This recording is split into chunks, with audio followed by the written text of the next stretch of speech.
किसान, आड़ती और मजदूर की जोड़ी पर उनके घुटने टिकवाकर ही हम दम लेंगे। ये कांग्रेस पार्टी और हरियाणा के किसान, आड़ती और मजदूर का निर्णय है।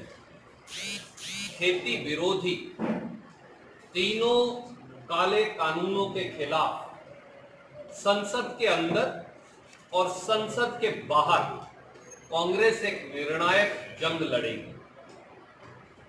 खेती और मंडी विरोधी भारतीय जनता पार्टी और जजप्पा को जड़ से उखाड़ने का संकल्प ही हमारा एकमात्र ध्येय है। मोदी और खट्टर सरकार एक षड्यंत्र के तहत खेती व फसल खरीद की पूरी मंडी व्यवस्था पर हमला बोल रहे हैं। भारतीय जनता पार्टी पूरे देश में खेती के तंत्र को मुट्ठी भर कंपनियों के हाथ बेच देना चाहती है। इसीलिए एक साजिश के तहत कोरोना महामारी के बीचों बीच 3 काले कानून अध्यादेश के माध्यम से मोदी सरकार लेकर आई, ताकि किसान, आड़ती और मजदूर का गठजोड़ खत्म हो जाए और पूरा कृषि तंत्र देश में गुलामी की बेड़ियों में जकड़ा जाए। पूरा देश जानता है कि किसान और मजदूर देश की रीढ़ की हड्डी।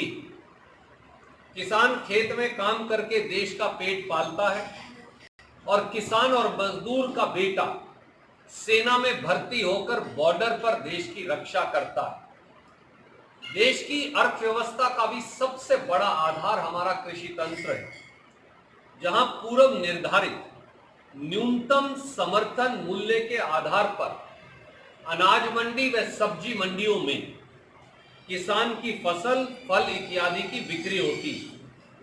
लाखों करोड़ों मजदूर, आड़ती, किसान, ट्रांसपोर्टर, कर्मचारी इत्यादि इस व्यवसाय से जुड़े हैं और अपनी अपनी आजीविका भी कमाते। मोदी और खट्टर सरकारें एक झटके से इस पूरी कृषि व्यवस्था को तहस नहस करना चाहते हैं, ताकि मुट्ठी भर पूंजीपति मित्रों का कब्जा देश के खेती के पूरे तंत्र पर हो जाए। कल हरियाणा में पीपली समेत हरियाणा के हर जिले के अंदर खट्टर सरकार की गुंडागर्दी और पुलिस के जुल्म का नंगा नाच कुरुक्षेत्र की रणभूमि से पूरे देश ने देखा। तीनों अध्यादेशों का विरोध कर रहे किसान, आड़ती, मजदूर शांति प्रिय तरीके से मंडी बचाओ किसान बचाओ रैली पीपली मंडी में आप लोगों के नेतृत्व के अंदर करना चाहते थे, परंतु 24 घंटे में हजारों पुलिसकर्मी लगा मनोहर लाल खट्टर जी और दुष्यंत चौटाला ने किसानों और आड़तियों के नेताओं की जबरन धरपकड़ शुरू कर दी। घरों पर नोटिस लगा दिया। हर जिले में पुलिस के नाके लगाकर किसानों, मजदूरों और आड़तियों को पीपली मंडी, कुरुक्षेत्र तक पहुंचने पर रोक लगाई गई। इसके बावजूद भी जब हजारों की संख्या में किसान और आड़ती और मजदूर भाई यहां आ गए, तो पगड़ियां उछाली गई, पगड़ियां रोड़ी गई, लाठियों और डंडे बरसाए गए और बगैर वर्दी के भाजपा और जजप्पा के गुंडों तक ने किसानों और बुजुर्गों को लाठियों से पीटा।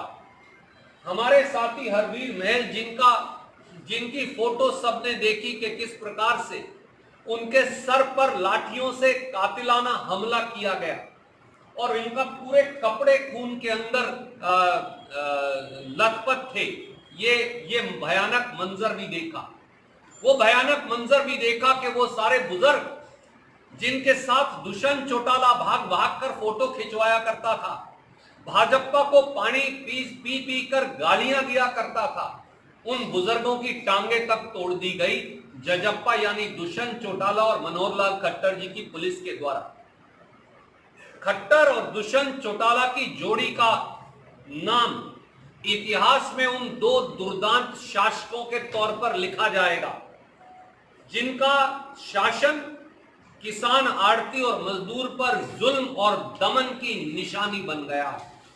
ये दुर्दांत शासक, ये दो दुर्दांत शासकों की जोड़ी, एक तरफ श्री मनोहर लाल खट्टर और दूसरी तरफ दुष्यंत चौटाला, इनको हरियाणा का किसान और आड़ती और मजदूर कभी माफ करने वाला नहीं।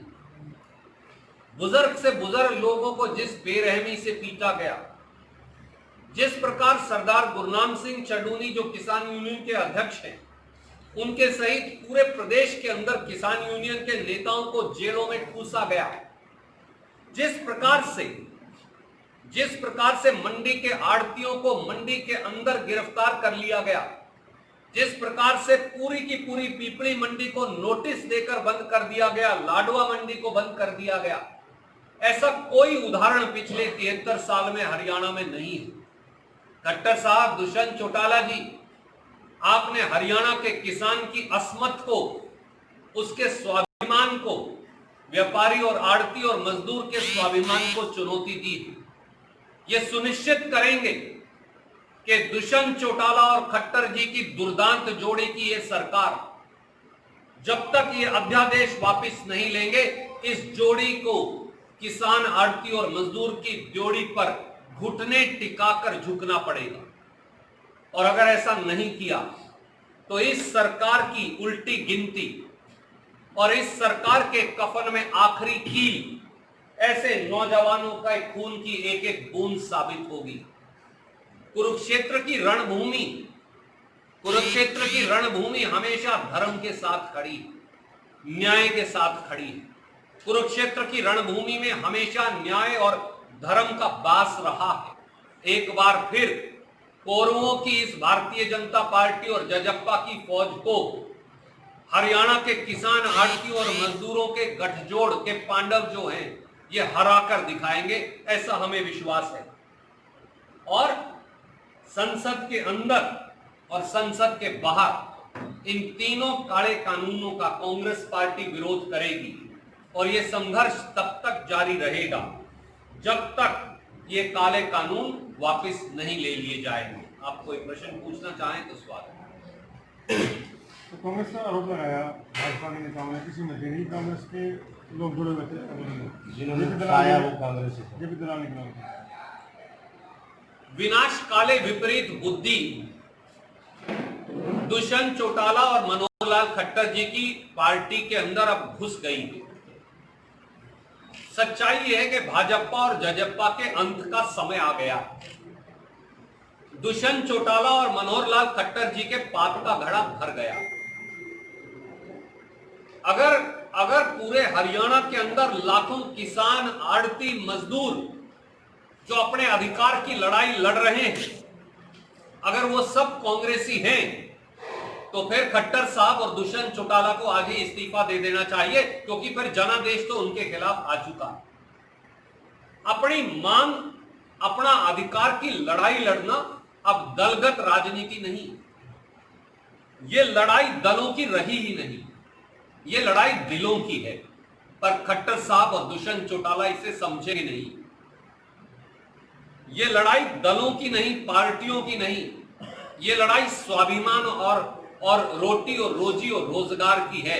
क्योंकि मोदी और खट्टर सरकारें, मनोहर लाल खट्टर जी और दुष्यंत चौटाला हरियाणा के किसान, हरियाणा के आड़ती, हरियाणा के मजदूर की रोजी रोटी और रोजगार छीनना चाहते हैं। इसका जवाब उनको अवश्य मिलेगा। मुद्दे को लेकर हुड्डा जी की शायद भी आप जी, आप तीनों एक ही, हम तीनों इकट्ठे हैं, मैं फिर दोहराना चाहता हूं। एक सूत्र में है और एक लाइन में कांग्रेस पार्टी के झंडे के नीचे खड़े। आदरणीय हुड्डा साहब हमारे बुजुर्ग हैं, वो विपक्ष के नेता हैं। कुमारी शैलजा जी बहुत आदरणीय हैं, वो प्रदेश कांग्रेस कमेटी की अध्यक्षा है। मैं इस धरती का बेटा हूं, ये मेरी कर्म भूमि। मेरी कर्म भूमि में एक एक किसान के घर जाकर उनकी संभाल लेना स्वाभाविक है। हम हुड्डा जी का भी और कुमारी शैलजा जी का भी कुरुक्षेत्र की रणभूमि पर स्वागत करते हैं। वो हमारी मेर में आ रहे हैं, वो हमारे समर्थन में आ रहे हैं। प्रदेश कांग्रेस कमेटी की अध्यक्षा जी का कल भी यहां आने का कार्यक्रम था। कल वो इस पूरे बवाल की वजह से उन्होंने न आकर आज आना उचित समझा। वो किसान के, मजदूर के, आड़ती के आंसू पोंछने के लिए आ रही और पार्टी की मुखिया के तौर पर आ रही। उनका स्वागत है कुरुक्षेत्र की भूमि और इसी प्रकार से विपक्ष के नेता जब आएंगे हम उनका भी स्वागत करेंगे। रणदीप जी, मेरा सवाल ये है सर। कि हम ऑर्डिनेंस की बात कर रहे हैं और उस पर बात होनी चाहिए। जो घटना दुर्घटना घटी है वो अलग है। अगर फार्मर्स को ओपन मार्केट में, जैसे सरकार बोल रही है कि भाई हमें एक फार्मर्स को आगे लेके जाना है या उनकी बात है, ओपन मार्केट की बात हो रही है, आप कह रहे हो सिस्टम का कोलैप्स है, तो ये थोड़ा सा अगर आप क्लैरिफाई करें तो थोड़ा पता लग सके कि एक्चुअल में सिचुएशन कहाँ खड़ी है।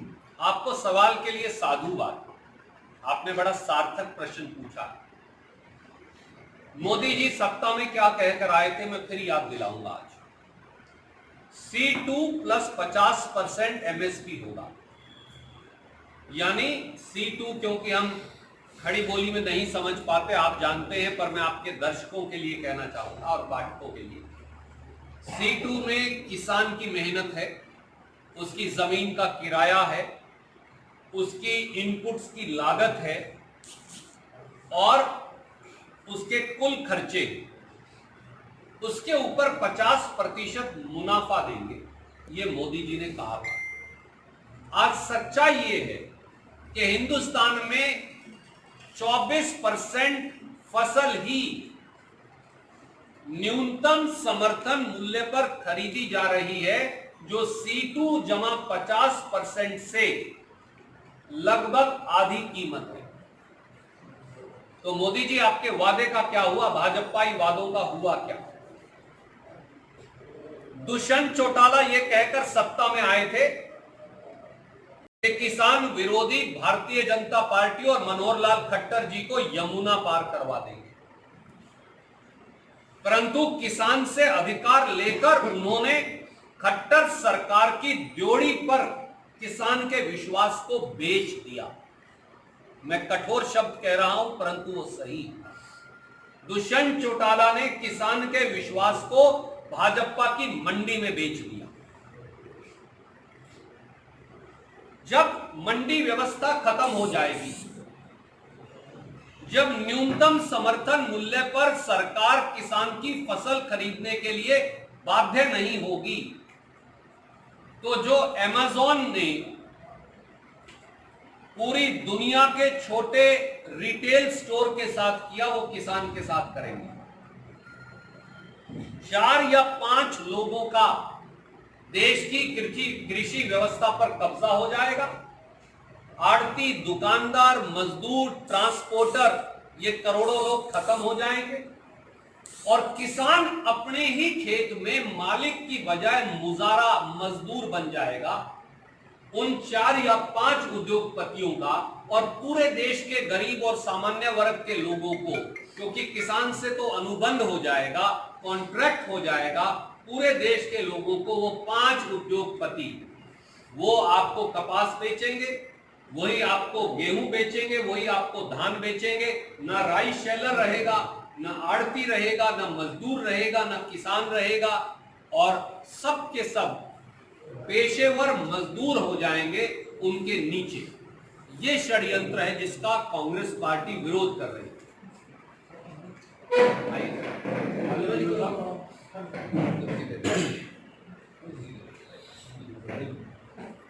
इधर आ जाइए जी, कोई और प्रश्न?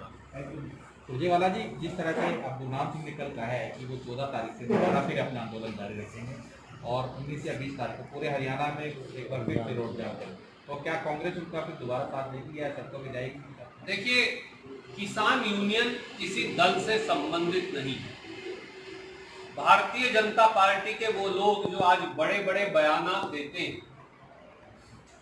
मैं उनको भी याद दिलाना चाहता हूं। याद करिए, जब पूरे हरियाणा की चीनी मिलें बंद की थी सरदार गुरनाम सिंह चडूनी जी ने और किसान यूनियन के साथियों ने, तब भी कांग्रेस की सरकार थी। आप विधायक थे, आप भी उस समय विधायक थे। हमने बैठकर तब भी किसान यूनियन से वार्तालाप की थी। आप याद करिए, मैंने वो बातचीत की थी, यही की थी, और वार्तालाप करके किसानों को मनाकर उनका रेट बढ़ाकर गन्ने का, वो बात हमने स्वीकार कर दी। भारतीय जनता पार्टी और जजप्पा दुष्यंत चौटाला जी ने खट्टर साहब को कहकर किसान यूनियन की रैली को क्यों रुकवाया था? अनुमति क्यों नहीं लेनी? किसान के अधिकारों को भाजपा की मंडी में दुष्यंत चौटाला ने क्यों बेच दिया था? अगर किसान यूनियन कोई आवाज उठा रही है तो उन्हें अपनी बात उठाने का अधिकार है। सरकारों को उनसे वार्तालाप करना है। किसान यूनियन जो कर रही है वो सही है, और किसान, आड़ती और मजदूर जो उन्हें अपनी स्वेच्छा से समर्थन देंगे उन सबका स्वागत है। ये दलों की लड़ाई नहीं, जैसा मैंने कहा, ये दिलों की लड़ाई है। ये पार्टियों की लड़ाई नहीं, ये रोटी और रोजगार की लड़ाई है। ये राजनीतिक विचारधारा का गतिरोध नहीं,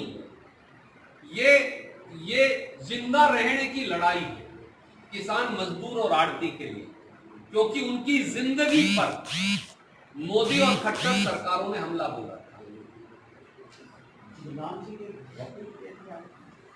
मैं उनसे मिला था, उनका कुशल क्षेम मैंने पूछा था। वो एक सामाजिक, पारिवारिक, औपचारिक मुलाकात, एक सामाजिक। मैं इस इलाके के अंदर हूँ, रहता हूँ, ऐसा इस इलाके में है, इनके पड़ोस में है, तो मैं कुशल क्षेम पूछने गया था। जिस प्रकार साथियों को चोट लगी है, जैसे हमारे भाई महल साहब यहाँ बैठे हैं, और बहुत सारे साथियों को चोट लगी है। मैं सुबह से बहुत सारे साथियों के घरों में जाकर आया, जिन जिन किसानों को चोटें लगी थी या आड़ती साथियों के साथ जाती हुई थी। कैथल से शुरुआत की थी, और मैं बहुत सारे गांव और कस्बों में जहाँ जहाँ पता चल गया, हो सकता बहुत सारी जगह ना मालूम चला होगी, तो मैं हर व्यक्ति के घर गया ये पूछने के लिए कि आप ठीक है। ये सामाजिक कर्तव्य है, ये हमारा धर्म है, और उस धर्म का निर्वहन करने एक सामाजिक तौर पर। इसलिए कि वो कृषि तंत्र को 3 या 4 पूंजीपतियों को बेचना चाहते हैं। मैंने इसीलिए कहा ये दलों की लड़ाई नहीं, पार्टियों की लड़ाई नहीं, विचारधारा की लड़ाई भी नहीं। ये इस देश के खेती के तंत्र को 4 लोगों को बेचने और 62 करोड़ लोगों की लड़ाई इस देश के जो खेती से जुड़े। उसमें रविदासिया समाज के लोग हैं, वाल्मीकि समाज के लोग हैं, पिछड़े वर्ग के लोग हैं, किसान वर्ग के लोग हैं, और हमारे राष्ट्र निर्माण की जानकारी के लिए ग्राउंड मीडिया चैनल को सब्सक्राइब करें और शेयर करें।